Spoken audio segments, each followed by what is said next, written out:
video. It's been a little while since I've done one, and you guys have been asking some questions on Instagram, so I figured I would knock some of them out. I have my puppy Harley here today, so you might get a glimpse of him every now and then. So let's go ahead and get started with the questions. Question number 1, what advice would you give others that are starting out on their own business venture? It is not for the weary, I can tell you that. Starting your own business and following through with it takes a lot of hard work, a lot of planning, a lot of doing. It takes just a lot, period. So just be ready to put your heart and your soul into it. You're probably not going to have a life. Oh my gosh, she's under my dress. You're probably not going to have a life for the first couple of months, but that's a sacrifice that you have to make when you're starting your own business. So just don't give up. It's not going to be easy. You're going to come over some humps and you're going to be like, I don't know how to handle this. I don't know what to do, but that's okay. Just find resources online or talk to other people who are in the same industry that you're in, and just be headstrong and make things happen. Question number 2. I get this question a lot, which is surprising to me for some reason. Will you ever start a book or workout program for pregnant or post-pregnancy women? At this point, the simple answer is no, honestly, because I just don't have the time, because I don't have the knowledge, and I feel like I don't have the time to acquire the knowledge right now. My husband and I aren't really anywhere near having kids, so that's not really on my radar. Most of the women that I work with, they either already have kids or they're like me, they're just not at that point in their lives yet. And I'm pretty content where I'm at. I'm working on other things, but that's not necessarily one of my focuses at this point. In the future, yeah, maybe, but right now, no. How often and how long do you do cardio? Oh man, my relationship with cardio is a love-hate thing, that is for sure. I do cardio, like typical, when you think cardio, like treadmill, Stairmaster, anything like that, twice a week. I do HIIT cardio though, high intensity interval training. So on Tuesdays, I do 10 minutes of incline sprints on a treadmill, and then I do 10 minutes on the Stairmaster, and then I try to keep my workouts on Tuesday more cardio based, so lots of plyos or jumping around, just things that are going to get my heart rate up. And then on Thursdays, I do 20 minutes on the stairs. I just like the stairs. I think it's really good for your butt. So if you're trying to build a butt, I would say cardio, stairs is the way to go. And then I also do, again, 10-minute incline sprints on the treadmill. And then that's pretty much the only cardio that I do. A lot of my workouts are high intensity, so my heart rate is getting up, so it's considered cardio-ish, but typical cardio, that's how much I do. Maybe I'll run a mile on like a Saturday, like if I'm feeling it, but it's really hot outside. I live in Florida, so lately I have not been feeling it, so that's pretty much the only cardio I do is those 2 days. Next question, how can I find balance without feeling like I'm sacrificing one type of training for another? And she was talking about how she doesn't not like anything. She likes plyos, she likes yoga, she likes weightlifting, she likes cardio. So I think her question is she just kind of feels overwhelmed on how to get it all in. That's the cool thing about fitness is you can do something different every day, every week. You can just kind of make it your own. So for me, I enjoy weight training, so I do weight training twice a week. I also know it's important to rest and stretch, so I try to do that once a week where I won't do any other workout. I'll just dedicate it to stretching and foam rolling, which I should probably do that more than once a week, but I'm just being honest, I do that once a week. Same thing, a lot of these you can kind of combine together. I like to combine my plyo days with my cardio days because I feel like they both kind of go together. You're getting your heart rate up. So I would say just kind of play around with your schedule a little bit. Maybe try something different every week or every month or whatever works best for you. Next question, what do you recommend for the pain that comes from working out? That's going to go back to resting for sure. Rest days are essential. I've lately been taking 2. I usually only take 1, but I'm trying to start taking more than one, so 2 a week. So one day I'm just really trying to focus on foam rolling, which is really going to help with the pain. I like to foam roll a little bit before and after my workouts, and then just straight up stretching, static stretching after your workout is going to help reduce the pain. And this is kind of weird sounding, but I like to take hot baths with Epsom salt sprinkled in there.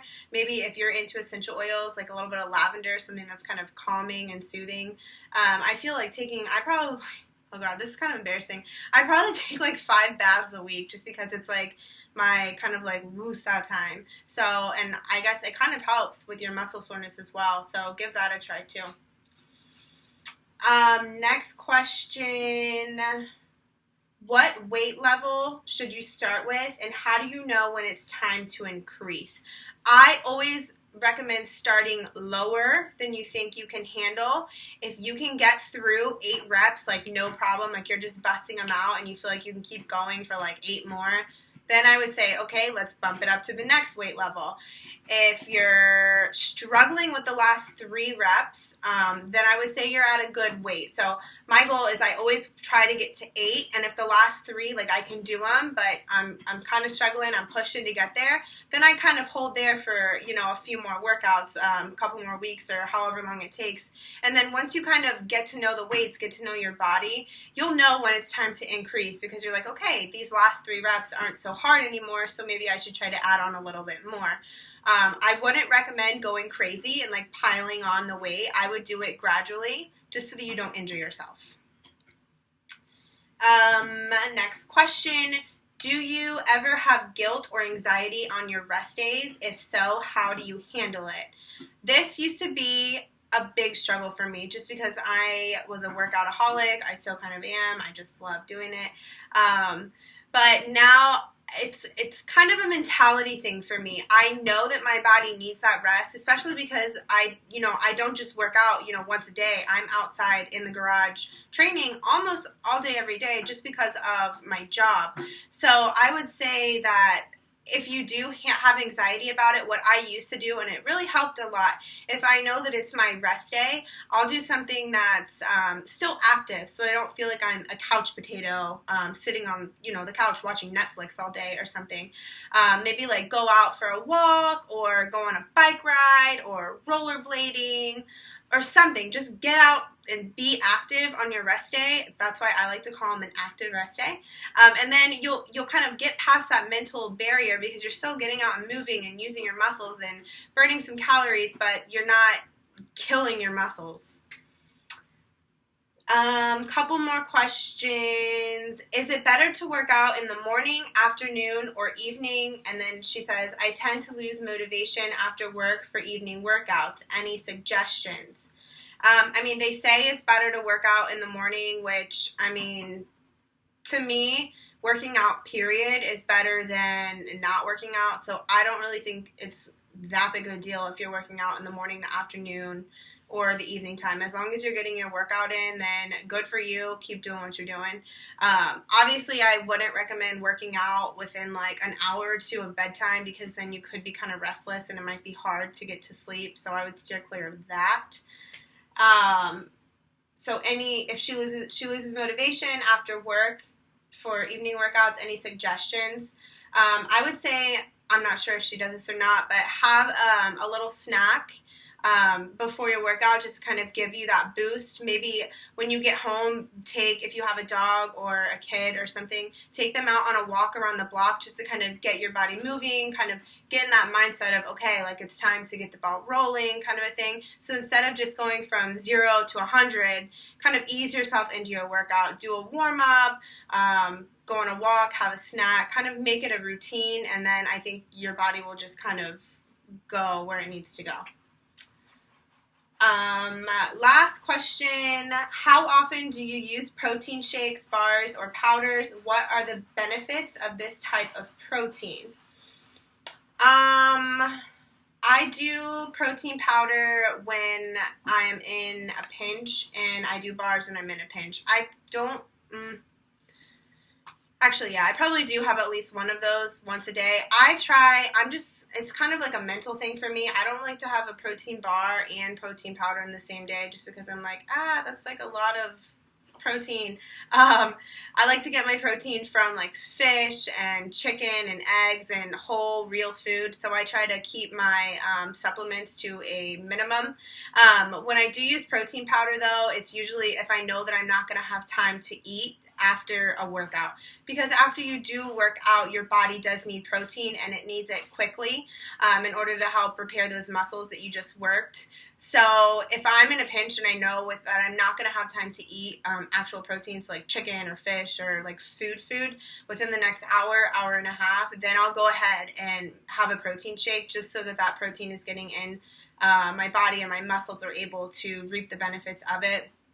A lot of people like to do protein shakes right after their workout over having food because that kind of protein is going to get into your system way quicker and be digested way quicker than an actual meal would. So it's just your goals and where you're at and how you kind of stand on that.